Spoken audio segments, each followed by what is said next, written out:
Back to School Eye Check campaign. Start the school year right with healthy vision for your kids. Free Kids Eye Checker plus 15% off on kids frame. Only at Kaveri Opticians next to Flower Market, Malleshwaram. ಕಾಂಗ್ರೆಸ್ನ high command ಬೇಸರ ಹೊರಹಾಕಿದೆಯಂತೆ ಈ ಘಟನೆಗೆ ಸಂಬಂಧಪಟ್ಟಂತೆ CM ಮತ್ತು DCM ಅವರಿಗೆ class ತೆಗೆದುಕೊಂಡಿದ್ದಾರೆ AICC ಅಧ್ಯಕ್ಷರು. ಚಿನ್ನಸ್ವಾಮಿ ಕ್ರೀಡಾಂಗಣದ ಬಳಿ ಕಾಲ್ತುಳಿತ ಪ್ರಕರಣಕ್ಕೆ ಸಂಬಂಧಪಟ್ಟಂತೆ ಸರ್ಕಾರದ ಜೊತೆಗೆ ಕಾಂಗ್ರೆಸ್ ಹೈಕಮಾಂಡ್ಗೂ ಕೂಡ ದೊಡ್ಡ ಮಟ್ಟದ ಮುಜುಗರ ಈ ಘಟನೆಯಿಂದಾಗಿ. ಸಿಎಂ ಡಿಸಿಎಂ ಬೆಂಬಲಿಗರ ಬಗ್ಗೆ ದೆಹಲಿ ನಾಯಕರಿಗೆ ಬೇಸರ ಇದೆಯಂತೆ. ಬೇಸರ ವ್ಯಕ್ತಪಡಿಸಿದ್ದಾರೆ ಎಐಸಿಸಿ ಅಧ್ಯಕ್ಷ ಮಲ್ಲಿಕಾರ್ಜುನ ಖರ್ಗೆ. ಮೊದಲು ನಿಮ್ಮ ಹಿಂದೆ ಮುಂದೆ ಇರೋರನ್ನ ಕಂಟ್ರೋಲ್ ಮಾಡಿ, ಆಮೇಲೆ ಎಲ್ಲ ನೋಡ್ಕೊಳಕ್ ಬರುತ್ತೆ ಅನ್ನೋ ರೀತಿಯಲ್ಲಿ ಎಐಸಿಸಿ ಅಧ್ಯಕ್ಷರು ಸೂಚನೆ ಕೊಟ್ಟಿದ್ದಾರೆ. ಸರ್ಕಾರದಲ್ಲಿ ಮಧ್ಯ ಪ್ರವೇಶ ಯಾರೂ ಕೂಡ ಮಾಡಬಾರದು, ಹಾಗೆ ನೋಡ್ಕೊಳ್ಬೇಕು ನೀವು. ಬೇರೆಯವರ ಇಲಾಖೆಯಲ್ಲಿ ಮೂಗು ತೂರಿಸದಂತೆ ಎಚ್ಚರಿಕೆ ಕೊಟ್ಟಿದ್ದಾರಂತೆ. ಕಾಲ್ತುಳಿತದ ಸಮಸ್ಯೆಗೆ ಯಾರು ಕಾರಣ ಎಲ್ಲರಿಗೂ ಗೊತ್ತಿದೆ, ನಿಮ್ಮ ಟೀಮ್ ಸರಿ ಮಾಡ್ಕೊಳ್ಳಿ ಅಂತ ಎಐಸಿಸಿ ಅಧ್ಯಕ್ಷ ಮಲ್ಲಿಕಾರ್ಜುನ ಖರ್ಗೆ ರಾಜ್ಯ ಕಾಂಗ್ರೆಸ್ ನಾಯಕರಿಗೆ, ಪ್ರಮುಖವಾಗಿ ಸಿಎಂ ಮತ್ತು ಡಿಸಿಎಂ ಅವರಿಗೆ ತಾಕೀತು ಮಾಡಿದ್ದಾರೆ ಎನ್ನುವುದರ ಡೀಟೇಲ್ಸ್ ಸದ್ಯ ಸಿಗ್ತಾ ಇದೆ. ಎಐಸಿಸಿ ಅಧ್ಯಕ್ಷರ ಸೂಚನೆಯ ಮೇರೆಗೆ ಹಾಗಾದ್ರೆ ಸಿಎಂ ರಾಜಕೀಯ ಕಾರ್ಯದರ್ಶಿಯ ತಲೆದಂಡ ಆಯ್ತಾ ಅನ್ನೋದು ಪ್ರಶ್ನೆ. ಜಸ್ಟ್ ಅವರೇನಾ ಅಥವಾ ಇನ್ಯಾರ್ದಾದ್ರೂ ತಲೆದಂಡ ಆಗತ್ತಾ ಸರ್ಕಾರದ ಮಟ್ಟದಲ್ಲಿ? ಈ ಎಲ್ಲಾ ಕುತೂಹಲ ಕೂಡ ದೊಡ್ಡ ಮಟ್ಟದಲ್ಲಿದೆ. ಜಸ್ಟ್ ರಾಜ್ಯದಲ್ಲಿ ಆಗಿರುವಂತಹ ಈ ಬೆಳವಣಿಗೆ 11 ಜನರ ಸಾವು ಬರೀ ರಾಜ್ಯಕ್ಕೆ ಸೀಮಿತ ಅಲ್ಲ, ಇಡೀ ದೇಶದ ಮುಂದೆ ರಾಜ್ಯದ ಮರ್ಯಾದೆ ಹೋಗಿದೆ. ಜಸ್ಟ್ ರಾಜ್ಯ ಕಾಂಗ್ರೆಸ್ ನಾಯಕರಿಗೆ ಅಥವಾ ಇಲ್ಲಿನ ರಾಜ್ಯ ಸರ್ಕಾರಕ್ಕೆ ಮುಜುಗರ ಅಲ್ಲ, ಬದಲಾಗಿ ಕಾಂಗ್ರೆಸ್ನ ಹೈಕಮಾಂಡ್ಗೂ ಕೂಡ ಮುಜುಗರ ತರಿಸುವಂತಹ ಸನ್ನಿವೇಶ ಇದು. ಇದನ್ನೆಲ್ಲ ಸರಿ ಮಾಡಬೇಕು ಅಂತ ಅಂದ್ರೆ ನಿಮ್ಮ ಹಿಂದೆ ಮುಂದೆ ಇರೋರನ್ನ ಚೇಂಜ್ ಮಾಡಿಬಿಡಿ. ಯಾರು ಯಾವುದೇ ಇಲಾಖೆಯಲ್ಲೂ ಕೂಡ ಹಸ್ತಕ್ಷೇಪ ಮಾಡಬಾರ್ದು.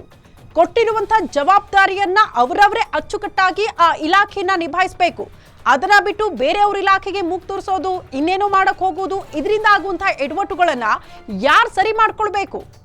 ಅತಿ ದೊಡ್ಡ ಡ್ಯಾಮೇಜ್ ಇದು ಕಾಂಗ್ರೆಸ್ ಪಾಳ್ಯಕ್ಕೆ. ಹಾಗಾಗಿ ಆ ಡ್ಯಾಮೇಜ್ ಕಂಟ್ರೋಲ್ ಮಾಡ್ಕೊಳ್ಳೋದಕ್ಕೆ ಕಾಂಗ್ರೆಸ್ ನಾಯಕರು ಮುಂದಾಗ್ತಿದ್ದಾರೆ ಅನ್ನೋದು ಕೂಡ ಬಹಳ ಸ್ಪಷ್ಟ. ಅದಕ್ಕೆ ಈಗ ಕಾಂಗ್ರೆಸ್ನ ಹೈಕಮಾಂಡೇ ಎಂಟ್ರಿ ಆಗಿದೆ ಅನ್ನೋದನ್ನ ನಾವು ಗಮನಿಸಬೇಕಾಗುತ್ತೆ. ಎಐಸಿಸಿ ಅಧ್ಯಕ್ಷ ಮಲ್ಲಿಕಾರ್ಜುನ ಖರ್ಗೆ ಅವರು ಖಡಕ್ ಆಗಿ ಒಂದಷ್ಟು ವಾರ್ನಿಂಗ್ ಗಳನ್ನ, ಸೂಚನೆಗಳನ್ನ ಸಿಎಂ ಮತ್ತು ಡಿಸಿಎಂ ಅವರಿಗೆ ನೀಡಿದ್ದಾರೆ ಅಂತ ಹೇಳಲಾಗ್ತಾ ಇದೆ. ಆ ಸೂಚನೆಯ ಮೇರೆಗೆ ಹಲವು ವಿಚಾರಗಳಿಗೆ ಸಂಬಂಧಪಟ್ಟಂತೆ ಈಗ ಸಿಎಂ ಮತ್ತು ಡಿಸಿಎಂ ಕೂಡ ಕ್ರಮ ಕೈಗೊಳ್ತಿದ್ದಾರೆ. ಅದರಲ್ಲಿ ಮುಂದುವರೆದ ಭಾಗ ಅಂತ ನಾವು ಗಮನಿಸಿದ್ರೆ ಸಿಎಂ ರಾಜಕೀಯ ಕಾರ್ಯದರ್ಶಿ ಅವರ ತಲೆದಂಡ ಆಯ್ತು. ಜಸ್ಟ್ ಅವರೊಬ್ಬರೇನಾ ಅಥವಾ ಇನ್ಯಾರ್ದಾದ್ರೂ ತಲೆದಂಡ ಆಗುತ್ತಾ? ಈ ಎಲ್ಲಾ ಕುತೂಹಲಗಳು ಕೂಡ ಸದ್ಯ ಮನೆ ಮಾಡಿದೆ ರಾಜ್ಯ ಕಾಂಗ್ರೆಸ್ ಪಾಳ್ಯದ ವಿಚಾರಕ್ಕೆ ಸಂಬಂಧಪಟ್ಟಂತೆ. ಸಹಜವಾಗಿ ರಾಜ್ಯ ಸರ್ಕಾರದ ಕಾರ್ಯಕ್ರಮಗಳಲ್ಲಿ ಯಾವುದೇ ಸಮಸ್ಯೆಗಳಾಗಿಲ್ಲ, ಅಂದ್ರೆ ಸರ್ಕಾರದಿಂದ ಆಯೋಜನೆ ಆಗಿರುವಂತಹ ಸನ್ಮಾನ ಕಾರ್ಯಕ್ರಮದಲ್ಲಿ ಸಮಸ್ಯೆ ಆಗಲಿಲ್ಲ. ಬದಲಾಗಿ ಕೆಎಸ್ಸಿಎ ಮತ್ತೊಂದು ಕಡೆ ಆರ್ಸಿಬಿ ಡಿಎನ್ಎ ವ್ಯವಸ್ಥಿತವಾಗಿ ಕಾರ್ಯಕ್ರಮ ಮಾಡ್ತೀವಿ ಅಂತ ಹೇಳಿದ್ರಲ್ಲ, ಅಲ್ಲೇ ಎಡವಟ್ಟುಗಳಾಗಿದೆ. ಅಲ್ಲಿ ಸರ್ಕಾರದ ಪಾತ್ರ ಇಲ್ಲ, ಪೊಲೀಸ್ ಇಲಾಖೆಗೆ ಮಾಹಿತಿ ಕೊಟ್ಟಿಲ್ಲ, ಅನುಮತಿಯನ್ನ ಪಡೆದುಕೊಂಡಿಲ್ಲ, ಅವರವರೇ ಕಾರ್ಯಕ್ರಮದ ಆಯೋಜನೆ ಮಾಡಿ ಇಂಥದ್ದೊಂದು ಎಡವಟ್ಟು ಮಾಡಿದ್ದಾರೆ. 11 ಜನರ ಸಾವಿಗೆ ನೇರ ಹೊಣೆ ಕೆಎಸ್ಸಿಎ ಮತ್ತು ಆರ್ಸಿಬಿ ಡಿಎನ್ಎ ಅನ್ನೋದನ್ನ ಬಹಳ ಸ್ಪಷ್ಟವಾಗಿ ನಿನ್ನೆಯಿಂದಲೂ ಕೂಡ ರಾಜ್ಯ ಸರ್ಕಾರ ಅದನ್ನ ಹೇಳ್ತಾ ಬಂದಿದೆ. ಕಾರಣ ಇದಕ್ಕೆ ಸಂಬಂಧಪಟ್ಟಂತೆ ಒಂದ್ ಕಡೆ ಪೊಲೀಸ್ ಇಲಾಖೆಯಲ್ಲಿ 5 ಜನ, ಕಮಿಷನರ್ ಸೇರಿದಂತೆ 5 ಜನ ಹಿರಿಯ ಅಧಿಕಾರಿಗಳ ತಲೆದಂಡ, ಮತ್ತೊಂದು ಕಡೆ ಕೆಎಸ್ಸಿಎ ಆರ್ಸಿಬಿ ಡಿಎನ್ಎ ಈ 3 ಸಂಸ್ಥೆಗಳಿಗೆ ಸಂಬಂಧಪಟ್ಟಂತೆ ಮುಖ್ಯಸ್ಥರನ್ನ ಕೂಡ ಬಂಧಿಸಲಾಗಿದೆ. ಒಟ್ಟು ಇಲ್ಲಿ ತನಕ 4 ಬಂಧಿಸಿ 3 ಆಯಾಮಗಳಲ್ಲೂ ಕೂಡ ತನಿಖಾ ಸಂಸ್ಥೆಗಳು ಮುಂದುವರೆಸಿದೆ. ಈ ಹೊತ್ತಲ್ಲೇ ರಾಜ್ಯ ಸರ್ಕಾರದಲ್ಲೂ ಕೂಡ ಮೇಜರ್ ಸರ್ಜರಿಗಳು ಆಗ್ತಾ ಇರೋದನ್ನ ನಾವು ಗಮನಿಸ್ತಾ ಇದ್ದೀವಿ. ಈ ಬಗ್ಗೆ ಮತ್ತಷ್ಟು ಡೀಟೇಲ್ಸ್ ಅನ್ನ ಕೊಡ್ತಾ ಹೋಗ್ತಾರೆ political bureau head Maruti Pavagada ದೂರವಾಣಿ ಸಂಪರ್ಕದಲ್ಲಿದ್ದಾರೆ. ಮಾರುತಿ, ಒಟ್ನಲ್ಲಿ ರಾಜ್ಯ ಸರ್ಕಾರದ ಪಾತ್ರ ಇಲ್ಲ, ಸರ್ಕಾರದಿಂದ ಆಯೋಜನೆ ಆಗಿರುವಂತಹ ಕಾರ್ಯಕ್ರಮ ಅಚ್ಚುಕಟ್ಟಾಗಾಯಿತು. ಬಟ್ ಚಿನ್ನಸ್ವಾಮಿ ಸ್ಟೇಡಿಯಂಗೂ ಸರ್ಕಾರಕ್ಕೂ ಯಾವುದೇ ರೀತಿಯ ಸಂಬಂಧ ಇಲ್ಲ ಅನ್ನೋದನ್ನ ಬಹಳ ಸ್ಪಷ್ಟವಾಗಿ ಸರ್ಕಾರ ಹೇಳ್ತಾ ಬಂದಿತ್ತು.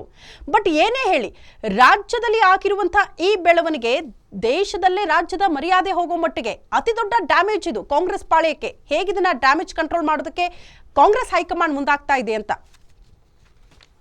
ಶ್ರುತಿ, ಖಂಡಿತ ರಾಜ್ಯದ ಇತಿಹಾಸದಲ್ಲೇ ಸರ್ಕಾರಕ್ಕೆ ಬಹಳಷ್ಟು ಮುಜುಗರ ತರಿಸಿರುವಂತದ್ದು ಅದು. ಹಾಗೂ ರಾಜ್ಯದಲ್ಲಿ ಯಾವತ್ತೂ ಕೂಡ ಕಾಲ್ತುಳಿತದಿಂದಾಗಿ 11 ಜನರು ಮೃತಪಟ್ಟಿಲ್ಲ. ಇದು ಮೊದಲನೇ ಬಾರಿಗೆ ಈ ರೀತಿಯಾದಂತಹ ಒಂದು ದುರ್ಘಟನೆ ಆಗಿರುವಂತದ್ದು. ಇದರಲ್ಲಿ ರಾಜ್ಯ ಸರ್ಕಾರ ಮಾಡಿದಂತಹ ಕಾರ್ಯಕ್ರಮದಲ್ಲಿ ಯಾವುದೇ ಸಮಸ್ಯೆ ಆಗ್ಲಿಲ್ಲ. ಕೆಎಸ್ಸಿಎದವರು ಮಾಡಿದಂತಹ ಕಾರ್ಯಕ್ರಮದಲ್ಲಿ ಈ ಕಾಲ್ತುಳಿತ ಆಗಿರುವಂತದ್ದು ಅನ್ನುವಂತಹ ಒಂದು ಹೇಳಿಕೆಗಳು ಸರ್ಕಾರದ ಮಟ್ಟದಲ್ಲಿ ಏನೇ ಬಂದ್ರು ಕೂಡ ರಾಜ್ಯದಲ್ಲಿ ಕಾನೂನು ಸುವ್ಯವಸ್ಥೆಯನ್ನ ಕಾಪಾಡುವಂತಹ ಒಂದು ಜವಾಬ್ದಾರಿ ಹೊತ್ಕೊಂಡಿರುವಂತದ್ದು ರಾಜ್ಯದಲ್ಲಿ ಆಡಳಿತ ಮಾಡ್ತಾ ಇರುವಂತಹ ರಾಜ್ಯ ಸರ್ಕಾರ. ಹೀಗಾಗಿ ಇದರಲ್ಲಿ ಕೆಎಸ್ಸಿಎ ಪಾತ್ರ ಎಷ್ಟಿದೆಯೋ ರಾಜ್ಯ ಸರ್ಕಾರದ ಪಾತ್ರವೂ ಕೂಡ ಅಷ್ಟೇ ಇದೆ ಅನ್ನುವಂಥದ್ದು ಸ್ಪಷ್ಟವಾಗಿ ಗೊತ್ತಾಗ್ತಿದೆ.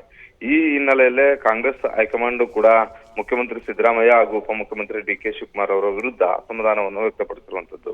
ಇಂಥ ಒಂದು ದುರ್ಘಟನೆ ಆಗುವಂತ ಒಂದು ಕಾರ್ಯಕ್ರಮ ಬಹಳಷ್ಟು ಜನ ಸೇರ್ತಾರೆ ಅನ್ನುವಂತ ಒಂದು ಮಾಹಿತಿ ಇದ್ರೂ ಕೂಡ ಯಾಕೆ ಏಕಾಏಕಿ ಕಾರ್ಯಕ್ರಮವನ್ನು ಮಾಡಬೇಕಾಗಿತ್ತು, ಮುಂಜಾಗ್ರತಾ ಕ್ರಮಗಳನ್ನ ಯಾಕೆ ತೆಗೆದುಕೊಂಡಿಲ್ಲ, ಸರ್ಕಾರಕ್ಕೆ ಈಗಷ್ಟೇ 2 ವರ್ಷ ಕಂಪ್ಲೀಟ್ ಆಗಿರುವಂತಹ ಅದ್ದೂರಿಯಲ್ಲಿರುವಂತಹ ಒಂದು ಸಂದರ್ಭದಲ್ಲಿ ಸರ್ಕಾರಕ್ಕೆ ಈ ಬೆಳವಣಿಗೆ ಯಾವ ರೀತಿಯಾಗಿ ಮುಜುಗರ ತರಿಸಿದೆ.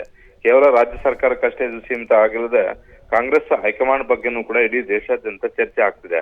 ಕಾಂಗ್ರೆಸ್ ಈಗ ಆಡಳಿತದಲ್ಲಿರುವಂತದ್ದೇ 2-3 ರಾಜ್ಯಗಳಲ್ಲಿ, ಅದರಲ್ಲಿ ಬಹುದೊಡ್ಡ ರಾಜ್ಯ ಕರ್ನಾಟಕದಲ್ಲಿ ಇಂತಹ ಬೆಳವಣಿಗೆ ಆದಾಗ ಇದನ್ನ ವಿಪಕ್ಷಗಳು ಯಾವ ರೀತಿಯಾಗಿ ಅಸ್ತ್ರವನ್ನಾಗಿ ಬಳಸ್ಕೊಳ್ಬಹುದು ಅನ್ನುವಂತಹ ಒಂದು ವಿಚಾರಗಳನ್ನು ಕೂಡ ಮಲ್ಲಿಕಾರ್ಜುನ್ ಖರ್ಗೆ ಅವರು, ಮುಖ್ಯಮಂತ್ರಿ ಸಿದ್ದರಾಮಯ್ಯ ಹಾಗೂ ಡಿಸಿಎಂ ಡಿ.ಕೆ. ಶಿವಕುಮಾರ್ ಅವರ ಮುಂದೆ ವ್ಯಕ್ತಪಡಿಸಿರುವಂತದ್ದು.